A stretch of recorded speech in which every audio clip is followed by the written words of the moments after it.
Hello, welcome to Encounter Tribe as we talk about authenticity today. We are doing 100 days of fasting fear and we are on day 69. So thank you for joining me. My name is Colette Huxtable and I wanted to speak on authenticity because when you think about walking in fear and navigating overcoming fear, you have to get pretty vulnerable with yourself and with others to be your authentic self. If you are inauthentic, it is usually in the form of putting up a mask, appearing like you are a certain way when deep down you're really not, or agreeing to values you might not authentically believe in.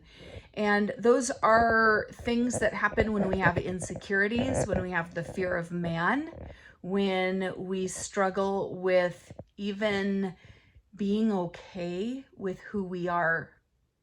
I think a lot of times the insecurity comes because we don't think that we're enough.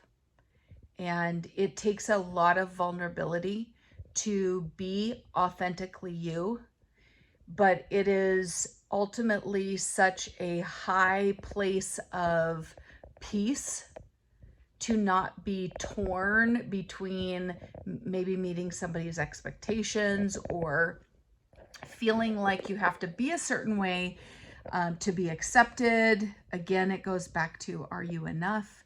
So in talking about authenticity, one of the ways we can really do that is to choose and tell ourselves that it truly is okay to be me. I think that we need to give ourselves permission to express our emotions appropriately, but genuinely. Like anger. Anger is a really hard one for me because I somewhere learned that that wasn't okay.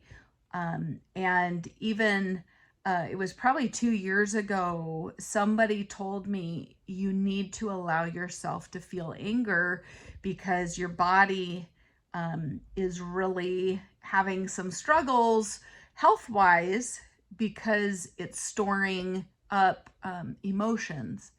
So when I gave my body permission to release emotions, I cried a whole bunch, but I also felt a lot of anger. And I know when I was talking with the Lord, I said, I feel like I'm so much of a bad girl because I'm feeling anger and I don't think I should be.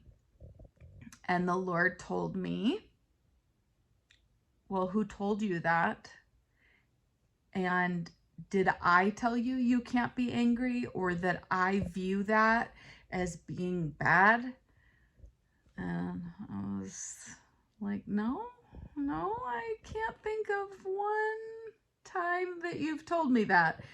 So he said, well, then that's not me. Who told you that? So you can release that belief because it's not true. And he actually gave us the mechanisms of our emotions, of anger and those things, because they're keys to what's going on inside of us. So if we don't shut them down and we actually give ourselves permission to feel emotions, it doesn't give us permission to behave and hurt others. I'm not saying that.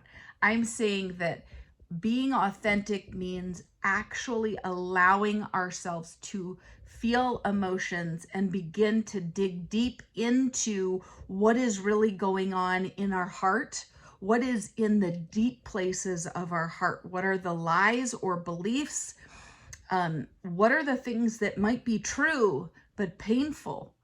And that's what we dig into after we allow ourselves permission to feel things. Because if I shut down anger, I would not actually allow God to deal with the root of what might be in my heart that's actually perpetuating this emotion and this reaction, when God could go in and actually address whether it's a lie, whether it's pain, and heal, and then we could be free. So I am learning, and I've been learning for a while, how to be authentically me, how to give myself permission to feel feelings and not judge those, but allow those to be opportunities for God to actually speak in to what's in my heart and clean it out. Maybe there's just some perspective shifts that need to happen.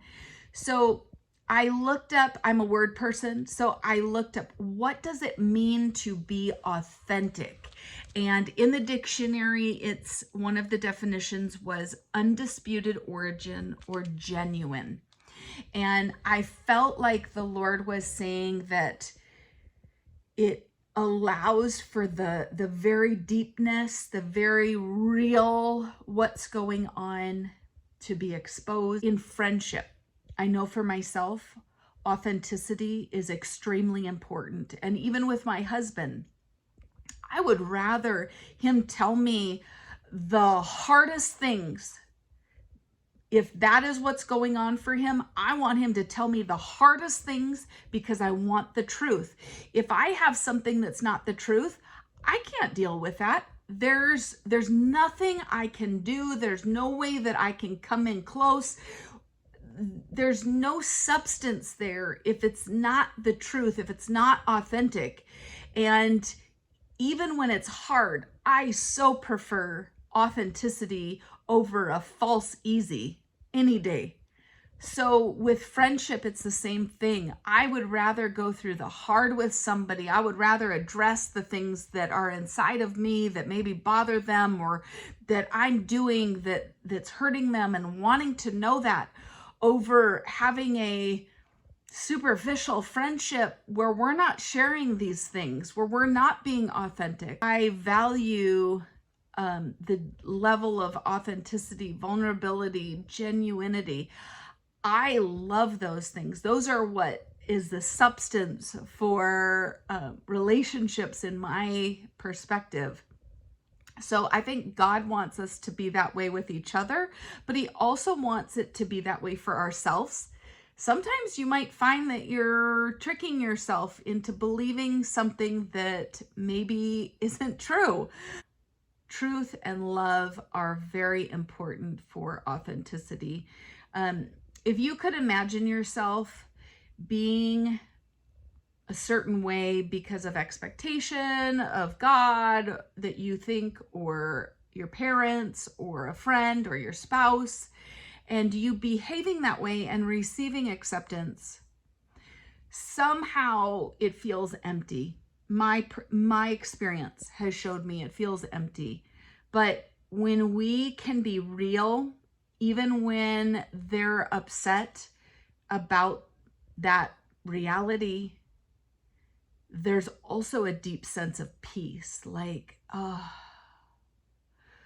that pressure to perform or the pressure to keep up something just gets alleviated. And so today, I just want to inspire you to press into authenticity, press into being really real. Start with God and yourself. Start with being okay with yourself, recognizing maybe where you're not okay with yourself. Maybe you can journal today and just ask the Lord, is there any area in my heart where I am not okay with myself, where I don't believe if I was authentically me 100%, that I would be okay, that I would be accepted, and then allow God to speak into that.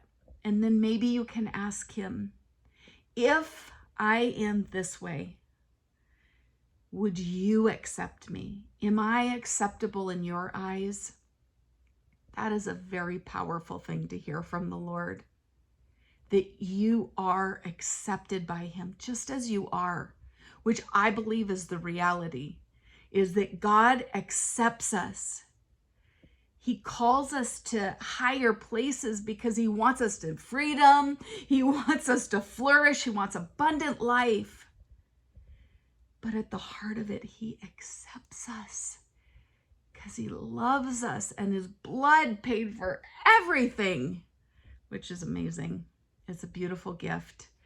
And so I just hope that that encourages you to go to the Lord, to gain and expand authenticity in your life, to expand in vulnerability, because it just brings peace in my experience and it brings freedom.